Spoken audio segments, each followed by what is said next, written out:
नाजरीन, इस अफसोसनाक वाक़ये के बारे में तफसीलात बताने के लिए हमारे साथ मौजूद हैं इंचार्ज इन्वेस्टिगेशन थाना गुजरपुरा मुर्तज़ा असलम साहब। उन्हीं की ज़ुबानी जानते हैं कि असल में ये वारदात किस तरह से हुई, उन्हें इतला कैसे मसूल हुई और कार्रवाई का आगाज़ उन्होंने कब किया।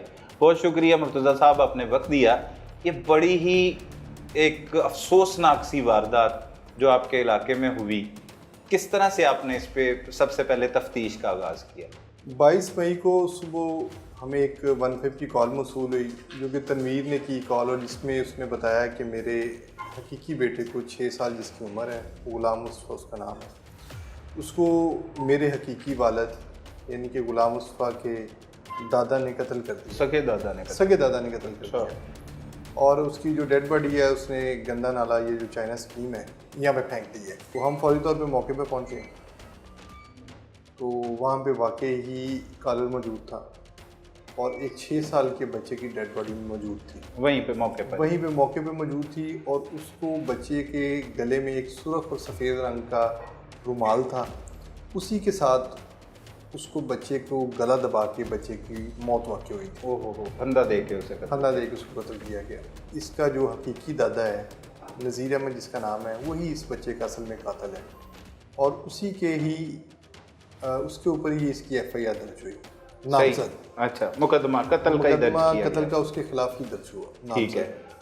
और उसमें इस बात का भी इंकशाफ हुआ कि कत्ल की जो वजह ये है कि जो मकतूल गुलाम मुस्तफ़ा बच्चा था उसकी वालदा के साथ यानी कि अपनी बहू के साथ नज़ीर अहमद उसको मजबूर करता था अच्छा ताल्लुकात के लिए, और अपने बेटे को मजबूर करता था कि तुम इसको तलाक दे दो और मैंने तुम्हारी बीवी के साथ निकाह करना है। अच्छा।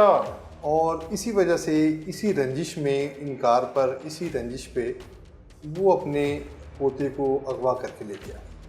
अच्छा, इसी इनकार पर शादी नहीं करनी है जो भी, इसी रंजिश पर वो उसको अगवा करके ले गया और 3 दिन तक उसको मुख्तलिफ जगह पे लेके रहता रहा, घुमाता रहा। क्योंकि बच्चा मानूस था अपने दादा के साथ, वो पहले, और हर बच्चा मानूस होता है दादा के साथ, ये रिश्ता ही ऐसा है। जाहिर सी बात है, वो घर में इनके रहता भी रहा है, तो वो उसके साथ चला गया आराम से, और ये इसको 3 दिन तक मुख्तलिफ जगहों पे रखता रहा, घुमाता रहा। 6 साल का बच्चे को। और फिर 21 तारीख को रात तकरीबन कोई 10 बजे के करीब इसने आखिरी मरतबा अपने बेटे को कॉल की, तनवीर को, और उसको कहा कि तुम इसको, और उस छोटे बच्चे की, गुलाम मुस्तफ़ा की, अपने वालिद से बात करवाई और उसको धमकी दी कि तुम इसको जो है अपनी बीवी को छोड़ दो, तो मैं इस बच्चे को तुम्हारे हवाले कर दूंगा। अच्छा।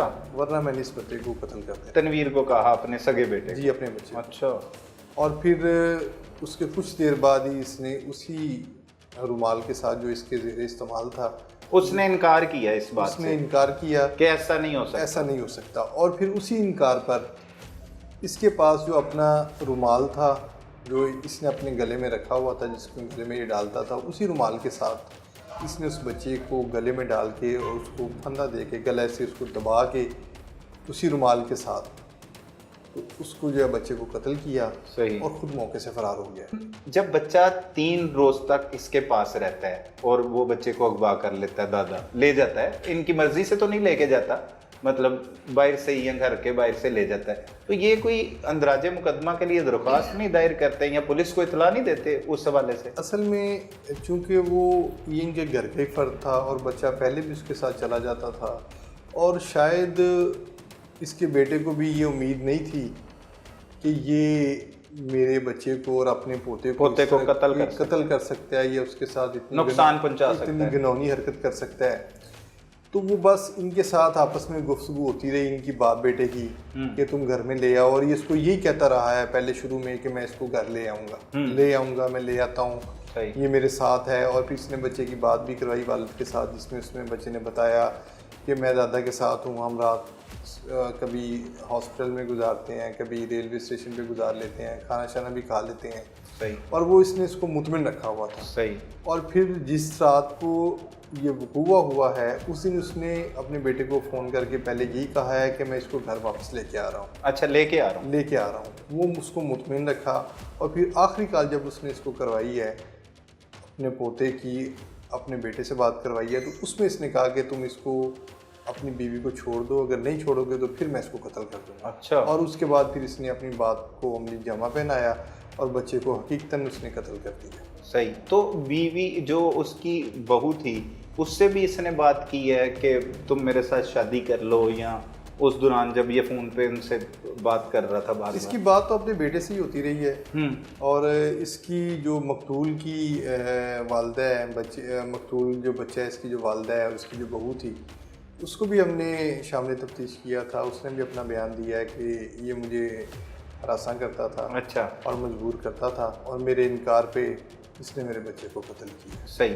अच्छा, इससे पहले जो मुलजिम एक कहानी भी सुनाता है कि मतलब जैसे उसके घर वालों ने उसे घर से निकाल दिया, वो बातें भी कुछ आपके सामने आई हैं कोई तफ्तीश में? जी, कोई ऐसा वकूआ? वो इस तरह से है कि इनके घर के में कुछ मामला शायद घर वालों के इल्म में थे। सही। तो उन्होंने इसको घर से निकाला था, लेकिन ये मामला पहले के थे और फिर इसको घर से निकाल दिया, फिर ये घर वापस आ गया। तो इसकी फैमिली के अंदर ये टेंशन तो थी या ये मामला हो तो रहे थे, लेकिन ये चूँकि माशरे में हमारे में ये इस तरह के मामला शायद रिपोर्ट होते नहीं हैं, या उनको रिपोर्ट करना हम इंसल्ट समझते हैं, या जो भी उनके पीछे वजूहात थी वो उस वजह से वो मामला रिपोर्ट नहीं हो सके। सही। जिसकी वजह से फिर ये मामला मज़ीद ख़राब हुए और फिर जब ये वापस आया उनसे माफ़ी मांग के कि मुझे अब घर में रहने दें और मैं आज के बाद ऐसी हरकत नहीं करूँगा, तो शायद ये आया ही इसी इरादे पे वापस था कि मैं इनको कोई नुकसान पहुँचाऊँ और फिर इनके बच्चे को लेके जाना और फिर आखिर में उसको कत्ल करना। ये इसकी जो है इसकी ज़हनी तौर पे जो है इस बात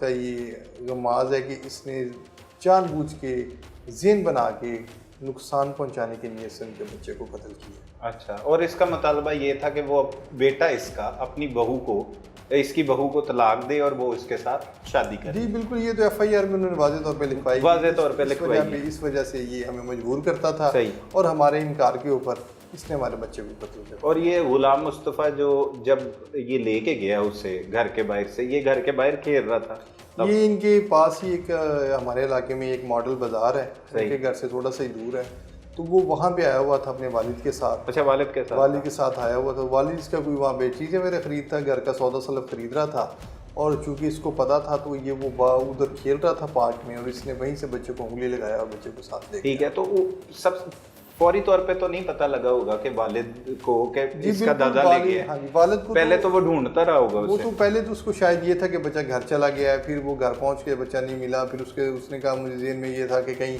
रास्ते में खेलने लग गया होगा, शाम तक आ जाएगा। फिर शाम को जब नहीं वापस आया तो फिर इन्होंने फ़ोन शोन करने भाइयों को और दीगर घरों में अजीज़ों में शुरू किए। फिर इसी दौरान इसका अपने वालिद से रब्ता हो गया और फिर इसके वालिद ने इसको बताया कि मैं तुम्हारे बेटे को ले आया हूँ और कोई बात ऐसी नहीं है, हम ज़रा इधर घूमते फिरते हैं और फिर मैं तुम्हारे बच्चे को तुम्हारे पास वापस ले आऊँगा। सही है। और इस तरह से इनको 2 दिन तसल्लियाँ देता रहा और तीसरे दिन उसने बच्चे का मर्डर कर दिया। सही। तो मुर्तज़ा साहब ये बताइएगा कि ये जो बच्चा था तनवीर का ये इकलौता बेटा था, इससे पहले कोई औलाद नहीं थी इसकी? तनवीर का ये वाहद जिंदा बच्चा था। इससे पहले कोई शायद उसके कोई 2-3 बच्चे थे, लेकिन वो अवाइल में ही उम्री में कुछ शायद कुछ चंद दिन का होके या कुछ चंद माह का होके फौत हो जाता था। अच्छा। ये उसकी वाहद नरीना औलाद थी, इसके अलावा उसकी कोई औलाद नहीं है। ये उसका वाहद बच्चा था जिसकी उम्र 6 साल थी और इसके अलावा उसकी कोई औलाद नहीं। और वो बदबख्त ने अपने ही पोते को और उसने अपनी नस्ल को खुद ही ख़त्म कर दिया। ओहो हो। अच्छा, तो अब गिरफ्तारी किस तरह से आपने जो है वो अमल में इस मुलजिम की लाई? क्योंकि ये तो मफरूर था वारदात के बाद से, सिर्फ अपने बेटे के साथ इतला दी, कोई उसके फ़ोन की मदद से, उसकी लोकेशन की मदद से उसे गिरफ्तार किया, कैसे और कितनी दुश्वारी हुई और कितने दिन में आप उसे गिरफ्तार करने में कामयाब? ये 22 तारीख का वकूआ है और इसने अपने बेटे को इतला देने के फौरी बाद अपना नंबर बंद कर दिया। अच्छा। तो आखिरी लोकेशन कहाँ पे थी इसके नंबर की? हाँ, तब इसकी हमारे इलाके से थोड़ा सा बाहर निकलते हुए इलाके की लोकेशन थी। सही। और उसके बाद इसने अपना नंबर बंद कर दिया और फिर मुसलसल इसका नंबर बंद रहा है। सही है। इसने दोबारा से नंबर ऑन नहीं किया। ठीक। क्योंकि इसके ज़हन में ये थी बात कि पुलिस मुझे मेरी लोकेशन से ट्रेस कर सकती है। तो इसने यकीनी तौर पे अपना नंबर, मतलब समझदार है, मतलब ये शातिर समझता था। हाँ। और अगर इस दौरान इसने पहले 2 दिनों में अगर मोबाइल ऑन किया तो उसकी ज़्यादा से ज़्यादा ड्यूरेशन 5 मिनट के लिए होती थी। बस बाकी बंद रखा है उसने। उसने सिर्फ 5 मिनट के लिए नंबर ऑन किया और फिर दोबारा से बंद कर लिया। सही। तो उसके बाद हमने जो है इसकी तलाश जारी रखी। मुमकिन तौर पे जिन जगहों पे ये जा सकता था, मिल सकता था, लाहौर के जो दाखिली और ख़ारजी रास्ते थे वहाँ पे हमने चेकिंग स्टार्ट करवाई।